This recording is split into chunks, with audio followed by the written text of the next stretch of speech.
ശിവൻ ചേട്ടാ, കഴിഞ്ഞ ദിവസമായിരുന്നു ശ്രീ പിണറായി വിജയന്റെ ഒരു പരാമർശത്തെ പറ്റി നമ്മൾ സംസാരിച്ചിട്ടുണ്ടായിരുന്നത്. ആ ഒരു ചർച്ചയ്ക്കിടയിൽ നമ്മൾ പറയുന്നുണ്ടായിരുന്നു, ജി സുധാകരനെ പറ്റിയിട്ടാണ് പറഞ്ഞത്. അതിന് അദ്ദേഹം മറുപടി കൊടുക്കുമെന്ന് നമ്മൾ പറഞ്ഞിട്ടുണ്ടായിരുന്നു. അതേപോലെ ജി സുധാകരൻ തനിക്കെതിരെ പറഞ്ഞ പ്രസ്താവനകൾക്കെതിരെ പ്രതികരിച്ചിരിക്കുകയാണ്.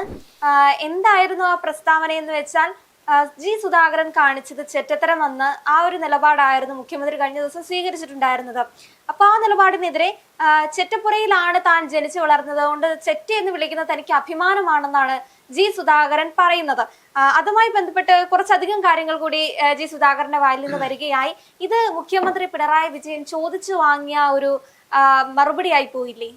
തീർച്ചയായിട്ടും. അത് വെച്ചാല് മുഖ്യമന്ത്രി പിണറായി വിജയൻ എന്ന് പറഞ്ഞാൽ അഭിനവ കമ്മ്യൂണിസ്റ്റുകാർ, അതായത് ഈ സുധാകരനും ഇന്നത്തെ കമ്മ്യൂണിസ്റ്റുകാരും തമ്മിൽ യോജിക്കാതെ പോയതിന്റെ ഏറ്റവും വലിയ വിഷയം എന്ന് വെച്ചാൽ, സുധാകരൻ ഇന്നും അടിസ്ഥാനപരമായി പഴയ കമ്മ്യൂണിസ്റ്റുകാരനായി തന്നെ നിൽക്കുന്നത് കൊണ്ടാണ്. വെച്ചാൽ ഈ പാർട്ടിക്ക് കാലാന്തരങ്ങൾ കൊണ്ട് വന്ന മാറ്റമുണ്ട്. ഈ മാറ്റത്തെ, ആ മാറ്റം എന്ന് പറയുന്നത് മുതലാളിത്ത ചങ്ങാത്തവും ഈ പിന്നെ എന്താ പറയാ, എന്തും വിളിച്ചു പറയുകയും എന്തും ചെയ്യുകയും ആ ഒരു കമ്മ്യൂണിസ്റ്റ് സ്വഭാവം, സൈദ്ധാന്തിക സ്വഭാവം മാറിപ്പോകുന്ന ഒരു പാർട്ടിയായി. പ്രത്യശാസ്ത്രവും സൈദ്ധാന്തികവും ഒക്കെ ആയിട്ടുള്ള കുറേയധികം കാര്യങ്ങൾ ഈ പാർട്ടിക്കുണ്ട്. കുറച്ച് മെരിറ്റ് ഉണ്ടായിരുന്നു. ആ മെരിറ്റുകൾ ഉൾക്കൊണ്ട് തന്നെ ഇന്നും ജി സുധാകരൻ നിൽക്കുന്നു എന്നൊരു തെറ്റാണ് അദ്ദേഹം ചെയ്തിരിക്കുന്നത്.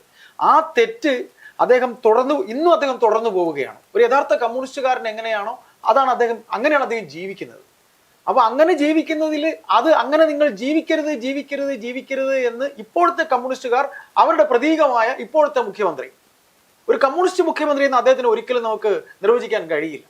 കാര്യം കമ്മ്യൂണിസ്റ്റുകാർ ഇങ്ങനെയൊക്കെയാണ് എന്ന് ഈ സമൂഹത്തിന്റെ ചില വെയ്പ്പുകളുണ്ട്, ചില പറച്ചിലുകളുണ്ട്. ആ പറച്ചിലുകൾ ഇല്ലാത്തൊരു വ്യക്തിയാണ് ശ്രീ പിണറായി വിജയൻ. അങ്ങനെയുള്ള പിണറായി വിജയനും അദ്ദേഹത്തിന്റെ സംഘാംഗങ്ങളും അദ്ദേഹത്തിന് ഉൾക്കൊള്ളാൻ കഴിയുന്നില്ല. ജി സുധാകരനെ ഉൾക്കൊള്ളാൻ കഴിയുന്നില്ല. അദ്ദേഹം ഇന്നും ആ പഴയ തത്വശാസ്ത്രത്തിലും പ്രത്യയശാസ്ത്രത്തിലും സൈദ്ധാന്തികതയും ആ മൂല്യങ്ങളും ഒക്കെ വിശ്വസിച്ചു പോകുന്ന ഒരു നേതാവാണ്. അതുകൊണ്ടാണ് തങ്ങളെ ഞങ്ങൾക്ക് ആവശ്യമില്ല, തങ്ങളെ ഞങ്ങൾ ചവിട്ടിക്കൂട്ടി പുറത്തെറിയുകയാണ് എന്ന് ഈ മുഖ്യമന്ത്രിയുടെ ഒരു മിനിയേച്ചർ രൂപങ്ങളായിട്ടുള്ള എച്ച് സലാമൻ, നാസറും ബാക്കി ആലപ്പുഴയുള്ള സഖാക്കളും, അത് ബഹുമാനപ്പെട്ട സുധാകരനിൽ തുടങ്ങിയതല്ല, വി എസിൽ തുടങ്ങിയതാണ്. സഖാവ് വി എസ്, അതിനു മുമ്പ് ഗൗരിയമ്മ, ദെൻ അവിടുന്ന് ഈ പറയുന്ന അവരുടെ ഭാഷയാണ് സഖാവ് വി എസ്, സഖാവ് ഗൗരിയമ്മ. അപ്പൊ ഈ സഖാവ് എന്ന് വിളിക്കുന്നു ഇപ്പൊ വലിയ അർത്ഥമൊന്നുമില്ല. നിങ്ങൾക്കറിയോ, ഒരു ചെറിയ കാര്യത്തിനിടയിൽ പറഞ്ഞു പോവുകയാണ്. ഇവിടുത്തെ കളമശ്ശേരിയിലെ സ്ഥാനാർത്ഥി പി രാജീവ്, അദ്ദേഹത്തിനോടൊപ്പം അദ്ദേഹം ജില്ലാ കമ്മിറ്റി സെക്രട്ടറി ആയിരുന്നു എറണാകുളത്ത്, ദേശാഭിമാനി പത്രത്തിന്റെ അസോസിയേറ്റ് എഡിറ്റർ ആയിരുന്നു. ഈ രാജീവിനെ ഒരു വേള അദ്ദേഹത്തിനോടൊപ്പം ഇവിടെ വർക്ക് ചെയ്യുന്നവര് സഖാവേ എന്ന് ഒരു തവണ അദ്ദേഹത്തിനെ ഒഫീഷ്യൽ ചടങ്ങുകളിൽ വിളിക്കുമ്പോൾ അദ്ദേഹം അടുത്ത് നിന്നവനോട് പറഞ്ഞു വെച്ചു എന്നാ പറയുന്നത്, എന്നെ ഈ സഖാവ് എന്ന വിളിയൊക്കെ ഒഴിവാക്കണം, കാരണം അദ്ദേഹം ഇപ്പൊ മന്ത്രിയാണ്. Then call me sir. ചേട്ടാ, അതുകൊണ്ടാണോ ഈ കണ്ണൂരിലെ പ്രശ്നത്തെ പറ്റിയിട്ട് തന്നെ കണ്ണൂർ പോലെയല്ല ആലപ്പുഴ എന്ന് ജി സുധാകരൻ പറയാനൊരു സാഹചര്യം എന്ന് പറയുന്നത്? അദ്ദേഹം പറയുന്നുണ്ട്, ഈ ജയിക്കുന്ന 6 സീറ്റിലിരുന്ന്, ജയിക്കാൻ വേണ്ടി വെച്ചിരിക്കുന്ന സീറ്റുകളിലിരുന്ന് ജയിക്കുന്ന അത്ര വലിയ കാര്യമൊന്നുമല്ല, തനിക്ക് വേണമെങ്കിൽ കളത്തിലേക്ക് ഇറങ്ങി ജയിക്കൂ എന്നൊരു നിലപാടാണോ ജി സുധാകരൻ സ്വീകരിക്കുന്നത്? ഞാൻ ആ ഒരു അദ്ദേഹത്തിന്റെ പ്രസ്താവന കേട്ടിരുന്നു. മുഖ്യമന്ത്രിയെ വളരെ പരോക്ഷമായി തന്നെയാണ് ഇദ്ദേഹം പ്രതികരിക്കുന്നത്. കാരണം അത്തരത്തിലുള്ള നിലപാടുകളാണ് ശ്രീ പിണറായി വിജയൻ സ്വീകരിച്ചിട്ടുള്ളത്. അതിന്റെ അപ്പുറത്തേക്കും താൻ ഇതിലൊന്നും വലിയ അത്ഭുതം കാണുന്നില്ല എന്നൊരു നിലപാടും ജി സുധാകരനുണ്ട്. കാരണം നിങ്ങളുടെയൊക്കെ വായിൽ നിന്ന് ഇതൊക്കെ വരാനുള്ള ഒരു സാഹചര്യമുണ്ട്. അതുകൊണ്ട് വലിയ അത്ഭുതങ്ങളിലൂടെയൊന്നും അല്ല അദ്ദേഹം പ്രതികരിക്കുന്നത്. പിന്നീട് ഈ ചേട്ടൻ ഈ പറഞ്ഞ ആലപ്പുഴയിലെ പാർട്ടിയോടുള്ള ബന്ധം, അല്ലെങ്കിൽ പാർട്ടിയിലെ വിവിധ പ്രശ്നങ്ങൾ നിലനിൽക്കുന്ന ഒരു സ്ഥലത്ത് കാലാകാലങ്ങളായി അവിടെ ഒരു നേതാവായി നിലനിൽക്കുക, അല്ലെങ്കിൽ അവിടുത്തെ പ്രവർത്തകരുടെ മനസ്സിലേക്ക് ഇടം പിടിക്കുക എന്ന് പറയുന്ന ഒരു ചെറിയ കാര്യമല്ല. ആ ഒരു അല്ലെങ്കിൽ അത്തരത്തിലൊരു കാര്യത്തിൽ ജി സുധാകരനെ നമുക്ക് സമ്മതിച്ചു കൊടുത്തേ പറ്റുള്ളൂ. ഇത്ര വലിയ നേതാവാണ്, അല്ലെങ്കിൽ എത്ര കാലങ്ങളായി അവിടെ വന്ന് അല്ലെങ്കിൽ ജയിച്ചു പോയിക്കൊണ്ടിരിക്കുന്ന, അല്ലെങ്കിൽ ജനഹൃദയങ്ങളിൽ നിൽക്കുന്ന ഒരു നേതാവാണ്, രക്തസാക്ഷി കുടുംബത്തിൽ പെട്ട ഒരാളാണ്. അങ്ങനെയൊക്കെ പറയുമ്പോഴത്തേക്കും കണ്ണൂരിലെ ഇരട്ടച്ചങ്കരയേക്കാൾ മേന്മ കൂടുതലല്ലേ ആലപ്പുഴയിലുള്ള GS സഖാവിന്? തീർച്ചയായിട്ടും. അത് ഇവിടുത്തെ ഈ പറയുന്ന രീതിയിൽ communist party of India Marxist അല്ലെങ്കിൽ കമ്മ്യൂണിസ്റ്റുകാരെന്ന് പറയുന്നത് കണ്ണൂരുള്ളവർ മാത്രമാണെന്നൊരു വെപ്പുണ്ട് ഈ കണ്ണൂരുകാർക്ക്. അതിലുള്ളത് ഒരു ഈർഷ്യതയാണ് ആലപ്പുഴക്കാരോടെന്നുള്ള കാര്യം നമുക്ക് പറയാതിരിക്കാൻ കഴിയില്ല. കാരണം അവിടെ പിണറായിയിലാണ് ഈ പാർട്ടി ഉണ്ടായത്, ഞങ്ങളാണ് കമ്മ്യൂണിസ്റ്റുകാര്, ഞങ്ങളെ യഥാർത്ഥ കമ്മ്യൂണിസ്റ്റുകാരായിട്ടുള്ളൂ, പിന്നെ നിങ്ങൾ ഈ ആലപ്പുഴ തെക്കന്മാരൊന്നും കമ്മ്യൂണിസ്റ്റുകാരല്ല എന്നൊരു വേർതിരിവ് ഇവരുടെ മനസ്സിലുണ്ട്. ഇവിടെ ഈ പറയുന്ന പോലെ അവരുടെ പിണറായിയിൽ പാറപ്പുറത്ത് ഉണ്ടായ ഈ പാർട്ടി ആണ് എന്നുണ്ടെങ്കിലും ബഹുമാനപ്പെട്ട കണ്ണൂരിലെ സഖാക്കൾ അറിയാനുള്ളൊരു കാര്യം എന്ന് വെച്ചാലേ തെക്ക് നാട്ടിലും കമ്മ്യൂണിസ്റ്റുകാരുണ്ട്. ഇവർക്കൊരു വെപ്പുണ്ട്, ഇവരാണ് യഥാർത്ഥ കമ്മ്യൂണിസ്റ്റുകാർ. എന്നിട്ട് ഇവർ കാണിക്കുന്ന പ്രവൃത്തികൾ കണ്ടു കഴിഞ്ഞാൽ ഇവർക്ക് അങ്ങനെ ഈ ദേശവ്യത്യാസത്തിൽ ഒരു ഈർഷ്യതയുണ്ട്. കാര്യം ആലപ്പുഴയിലുള്ളവരോ അല്ലെങ്കിൽ അങ്ങോട്ട് തെക്ക് നാട്ടിലുള്ളവരോ ഈ കമ്മ്യൂണിസ്റ്റ് പാർട്ടിയിൽ വിശ്വസിക്കുന്നവരൊന്നും കമ്മ്യൂണിസ്റ്റുകളല്ല, ഇവരൊക്കെ മാത്രമാണ് കമ്മ്യൂണിസ്റ്റുകൾ. പിന്നെ ഈ പറയുന്ന പോലെ ആതിര പറഞ്ഞ പോലെ 6 സീറ്റ് പറഞ്ഞു വെച്ചിരിക്കുന്നു പറഞ്ഞു. ഈ പറഞ്ഞു വെച്ച 6 സീറ്റിൽ ജയിക്കുന്നതൊന്നും വലിയ കാര്യമൊന്നുമല്ല. അവിടെയാണ് ഇപ്പൊ വിള്ളൽ ഉണ്ടാവാൻ പോകുന്നത്. പയ്യന്നൂര്, തളിപ്പറമ്പ്, പിന്നെ വേറെ ഏതൊക്കെ സീറ്റാണ് ഇപ്പൊ വിള്ളൽ ഉണ്ടാവാൻ പോകുന്നത്? അങ്ങനെയുള്ളൊരു പേടി ഇവർക്കുണ്ട്. അവരുടെ കോട്ടകൾ തകരുന്ന തന്നെ പേടി. കാരണം അവരാണ് കമ്മ്യൂണിസ്റ്റുകാർ. അതുപോലെ തന്നെ സുധാകരനെ പറഞ്ഞ എന്താ, ഇറങ്ങിക്കഴിഞ്ഞാൽ അധികാരത്തിൽ നിന്ന് ഇറങ്ങാൻ കഴിയുന്നില്ല, അദ്ദേഹത്തിന് എപ്പോഴും MLA ആയിരിക്കണമെന്ന്. ഇപ്പൊ സുധാകരൻ പറഞ്ഞൊരു വാക്ക് കേട്ടില്ലേ, ഈ പാർട്ടിയുടെ ജനസമ്മതനായ നേതാവാണ് ഈ പറയുന്ന AKG. മരിക്കുന്നവരെ MP ആയിരുന്നില്ലേ? അല്ലെ, 7 തവണ പിണറായി വിജയൻ പറഞ്ഞു. 8ാമത്തെ തവണയല്ലേ? 8 തവണയായി പിണറായി വിജയൻ മത്സര രംഗത്തുണ്ട്. തന്നെക്കാട്ടിൽ പ്രായമുള്ള ഒരാളാണ്. എന്നിട്ടും അദ്ദേഹത്തിനില്ലാത്ത വിലക്ക് തനിക്ക് മാത്രം കൽപ്പിച്ചു കൊടുക്കുന്നത്, അല്ലെങ്കിൽ സഖാക്കളിൽ അല്ലെങ്കിൽ പാർട്ടിയിൽ തന്നെ ഇതിൽ വേറുകൃത്യം ഉണ്ടോ എന്ന് ജി സുധാകരൻ ചോദിക്കുന്നുണ്ട്. എന്ത് വേറുകൃത്യമാണ്? 60-50 വർഷം ഒരേപോലെ പ്രവർത്തന പാരമ്പര്യം അവർ കണ്ണൂരിൽ എന്ന് പറഞ്ഞാൽ കണ്ണൂരിൽ അവർ ചെയ്യുന്നതെല്ലാം മേന്മയാ. അവരുടെ പാർട്ടി ഇപ്പം പിണറായി വിജയൻ എന്ന് പറഞ്ഞ നേതാവ് എന്ത് ചെയ്താലും മേന്മയാ. ഇപ്പൊ VS അച്യുതാനന്ദൻ എന്ന് പറഞ്ഞൊരു നേതാവ്, അദ്ദേഹത്തിന് ഈ പറയുന്ന പോലെ ഒരു ഫ്ലെക്സ് വെച്ചാലോ അദ്ദേഹം ജനസമ്മതനെന്നോ അല്ലെങ്കിലോ അങ്ങനെയൊക്കെ പറഞ്ഞു കഴിഞ്ഞാൽ ഇവർക്ക് ഉൾക്കൊള്ളാൻ കഴിയുന്നില്ല. വല്ലാത്ത ഈർഷ്യതയാണ് അവർക്ക്. ഇവർ ഒരു കാര്യം മനസ്സിലാക്കാനുള്ളത്, ഇപ്പൊ പറഞ്ഞു വെച്ച പോലെ 6 സീറ്റ് ധർമ്മടം തുടങ്ങിയിട്ടുള്ള 6 സീറ്റ് പറഞ്ഞു വെച്ച പോലെ ഉള്ള കിട്ടുന്ന ഈ 6 സീറ്റ് ഇത് കിട്ടാൻ വലിയ പാടൊന്നും ഇല്ല സാർ. കാര്യം പേടിച്ചെങ്കിലും ആൾക്കാർ വോട്ട് ചെയ്യും. ദെൻ അവിടെ നിന്ന് ഇങ്ങോട്ട് വരുമ്പോൾ ഈ ആലപ്പുഴയിലേക്ക് എന്ന് പറഞ്ഞാലേ പാർട്ടിക്കാർ പണിയെടുത്തുണ്ടാകുന്ന ഒരു സീറ്റാണ് ഈ സീറ്റ് എന്ന് പറയുന്നത്. അത് അദ്ദേഹം പറഞ്ഞ എത്ര ശരിയാണെന്ന് അറിയാമോ? അതൊക്കെ ഇവർക്കൊന്നും എന്തുകൊണ്ട് ബേബി അത്ര കണ്ടൊന്നും സംസാരിക്കുന്നില്ല? ബേബി കണ്ണൂരുകാരനല്ല. ഈ കണ്ണൂര് എന്ന് പറയുന്ന ദേശത്താണ് പാർട്ടി ഉള്ളത്.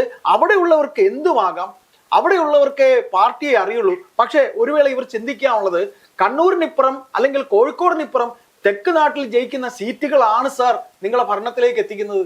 തിരുവനന്തപുരം ജില്ലയിൽ ഒരേ ഒരു സീറ്റാണ് കഴിഞ്ഞ തന്നെ പറഞ്ഞ മറ്റൊരു കാര്യമാണ്, ഭാഷയിലെ വകഭേദങ്ങളൊന്നും മുഖ്യമന്ത്രിക്ക് അറിയണമെന്നില്ല എന്നൊരു നിലപാട് കൂടി ജി സുധാകരൻ സ്വീകരിച്ചിട്ടുണ്ടായിരുന്നു. പറഞ്ഞൊരു കാര്യം, 18 വയസ്സ് വരെ ഓലമേഞ്ഞ മൺകട്ട് കൊണ്ടുണ്ടാക്കിയ ചാണകം മെഴുകിയ ചെറ്റപ്പുരയിലാണ് ഞാനും താമസിച്ചിരുന്നത്. അതുകൊണ്ടായിരിക്കാം ചെറ്റ എന്ന് വിളിച്ച സമയത്ത് ഇദ്ദേഹത്തിന് അത് വലിയ പ്രശ്നമായി എടുക്കാതിരുന്നത്.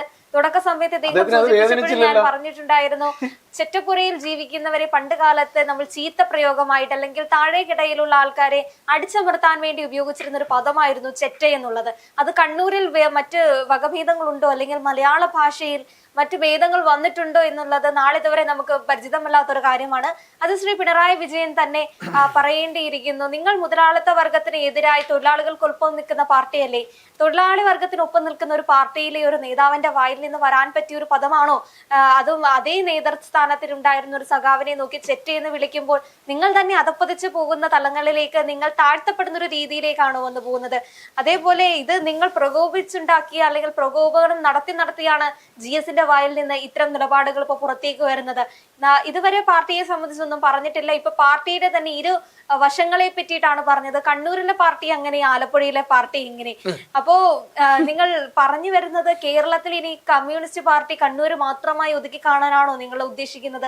ബാക്കിയുള്ള ഇടങ്ങളിലെ സഖാക്കൾക്കൊക്കെ പുല്ലുവില കൊടുത്തുകൊണ്ട് നേതൃസ്ഥാനങ്ങളിലേക്ക് കണ്ണൂരിലുള്ള നേതാക്കൾ മാത്രം മതിയെന്നാണോ സഖാവ് പിണറായി വിജയൻ ഉൾപ്പെടുന്ന സംഘങ്ങൾ പറയുന്നത്? തീർച്ചയായിട്ടും. അതെന്ന് വെച്ചാല് ഇതിൽ ആകെ ഒരു വിഭിന്നമായിട്ട് ഈ പറയുന്ന ഈ പിണറായി വിജയൻ അടങ്ങുന്ന സംഘം കണ്ണൂരുള്ളതിൽ ഇന്നും ഒരു കുറച്ചെങ്കിലുമൊക്കെ സാത്വികനായി ജീവിക്കുന്നത് ഒരു P ജയരാജൻ മാത്രമാണ്. അദ്ദേഹം ഇന്നും ജീവിക്കുന്ന ഒരു സാധാരണ വീട്ടിലാണ്. അദ്ദേഹത്തിന് എത്ര കൺസിഡറേഷൻ ആണ് ഈ പാർട്ടി കൊടുക്കുന്നത്? അപ്പോൾ ഇതില് മുതലാളിത്ത ചങ്ങാത്തമുള്ള മുഖ്യമന്ത്രി, മുതലാളിമാരുമായിട്ട് ചങ്ങാത്തമുള്ള മുഖ്യമന്ത്രി, മുതലാളിത്തം. ഇപ്പൊ ഞാൻ പറയട്ടെ, ഇദ്ദേഹത്തിന്റെ പാർട്ടിയിൽ ഒരു യുവജന നേതാവിനെ എന്തിനാ എന്നോട് ഒട്ടി നടക്കുന്നത് എന്നൊരു സൂപ്പർ സ്റ്റാർ പറയുമ്പോൾ അദ്ദേഹത്തിനോട് ക്ഷമാപണം പറയാൻ പോകത്തക്ക രീതിയിൽ വലിപ്പമേ ഈ മുഖ്യമന്ത്രിക്കുള്ളൂ. മുഖ്യമന്ത്രി എന്ന് പറയുന്നത് ഈ പാർട്ടിയുടെ ഏറ്റവും അഖിലേന്ത്യാ ഘടകത്തിൽ ഒരു നേതാവാണ്. അദ്ദേഹം മറ്റൊരാൾ ഒരു സിനിമയിൽ നിൽക്കുന്ന ഒരു താരമാണ്. താരം എന്ന് പറയുന്നത് എവിടെ നിൽക്കുന്നു? ഒരു കേരളം പോട്ടെ, ഇന്ത്യയിൽ അറിയപ്പെടുന്ന ഒരു പാർട്ടിയുടെ പോളിറ്റ് ബ്യൂറോയിലുള്ള ഒരാളാണ്. ഇദ്ദേഹം എന്തിനു പോയി പറയണം? സാർ ഒരു കാര്യം മാത്രമേ പറയാനുള്ളൂ സാർ. ഈ പറയുന്ന രീതിയിൽ താങ്കളുടെ പൂർവ്വകാല ജീവിതത്തിൽ താങ്കൾ അങ്ങനെ ജീവിച്ചിരുന്നു, ഇങ്ങനെ ജീവിച്ചിരുന്നു എന്നൊരു താരത്തിന്റെ മുന്നിൽ ഇരുന്ന് പറയുമ്പോൾ, പട്ടിണിയും പരിവട്ടവുമായി ജീവിച്ചിരുന്നു എന്നൊരു താരത്തിന് മുന്നിൽ ഇരുന്ന് പറയുമ്പോൾ, പറയാൻ ഒരു കഥ മാത്രമായി അത് പോകരുത്.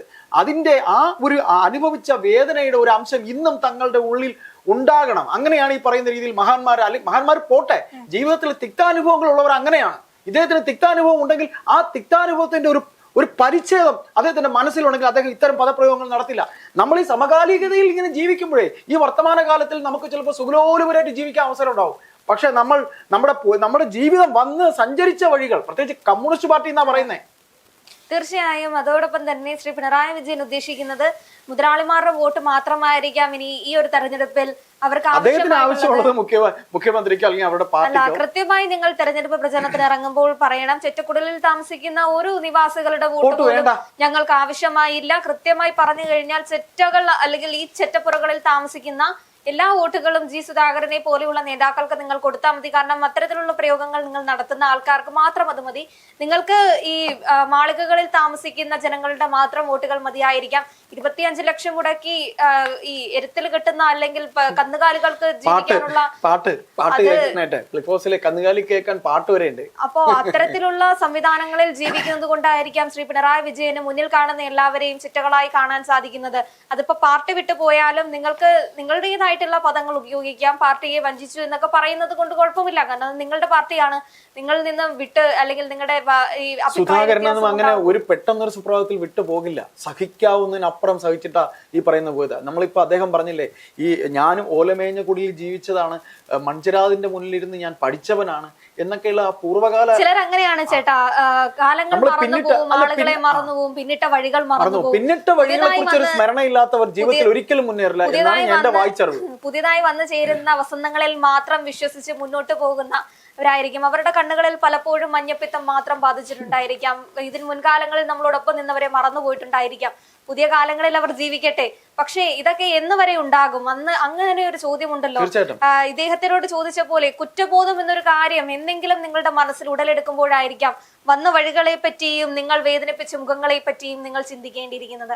അന്നത്തെ ദിവസത്തിനായി നമുക്ക് കാത്തിരിക്കാം. അതേപോലെ ഇദ്ദേഹം പറഞ്ഞൊരു നിലപാടാണ് നമുക്കും സൂചിപ്പിക്കാനുള്ളത്. കണ്ണൂരല്ല, ആലപ്പുഴ.